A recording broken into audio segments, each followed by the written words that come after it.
I'm now beginning a reading of the entire encyclical letter of Pope Benedict XVI, entitled On Integral Human Development in Charity and Truth. The Latin of the title is Caritas In Veritate, or Love in Truth. It was published in July of 2009. And so I begin with the introduction. 1. Charity and truth, to which Jesus Christ bore witness by his earthly life, and especially by his death and resurrection, is the principal driving force behind the authentic development of every person and of all humanity. Love, caritas, is an extraordinary force which leads people to opt for courageous and generous engagement in the field of justice and peace. It is a force that has its origin in God, eternal love and absolute truth. Each person finds his good by adherence to God's plan for him, in order to realize it fully. In this plan, he finds his truth, and through adherence to this truth, he becomes free. John chapter 8, verse 22. To defend the truth, to articulate it with humility and conviction, and to bear witness to it in life, are therefore exacting and indispensable forms of charity. Charity, in fact, rejoices in the truth. All people feel the interior impulse to love authentically. Love and truth never abandon them completely, because these are the vocation planted by God in the heart and mind of every human person.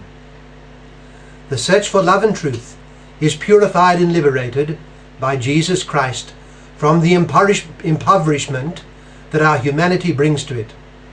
And he reveals to us in all its fullness the initiative of love and the plan for true life that God has prepared for us.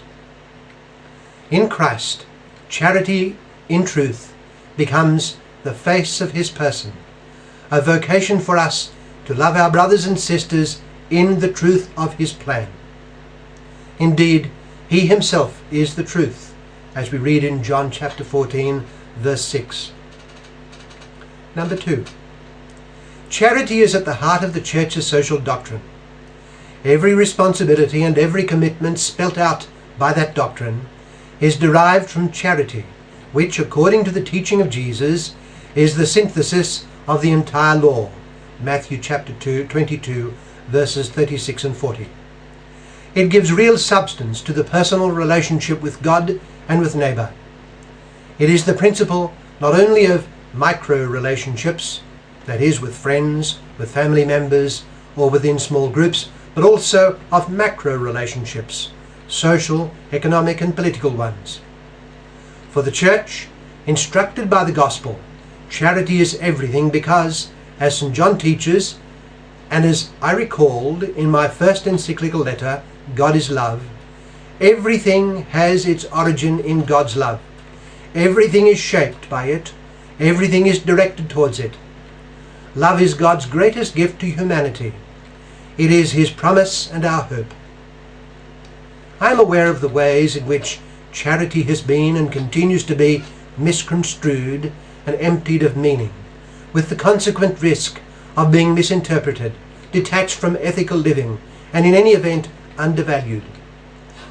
In the social, judicial, cultural, political and economic fields, the contexts, in other words, that are most exposed to this danger, it is easily dismissed as irrelevant for the interpreting and giving direction to moral responsibility. Hence the need to link charity with truth, not only in the sequence pointed out by St. Paul of Veritas in Veritate, but also in the inverse and complementary sequence of Caritas in Veritate. Truth needs to be sought, found and expressed within the economy of charity. But charity in its turn needs to be understood, confirmed and practiced in the light of truth.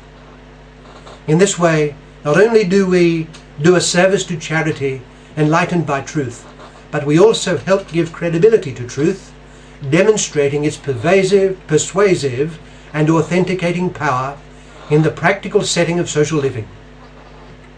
This is a matter of no small account today, in a social and cultural context which relativizes truth, often paying little heed to it and showing increasing reluctance to acknowledge its existence. I shall read the encyclical, continue the encyclical at the next installment, beginning with number 3.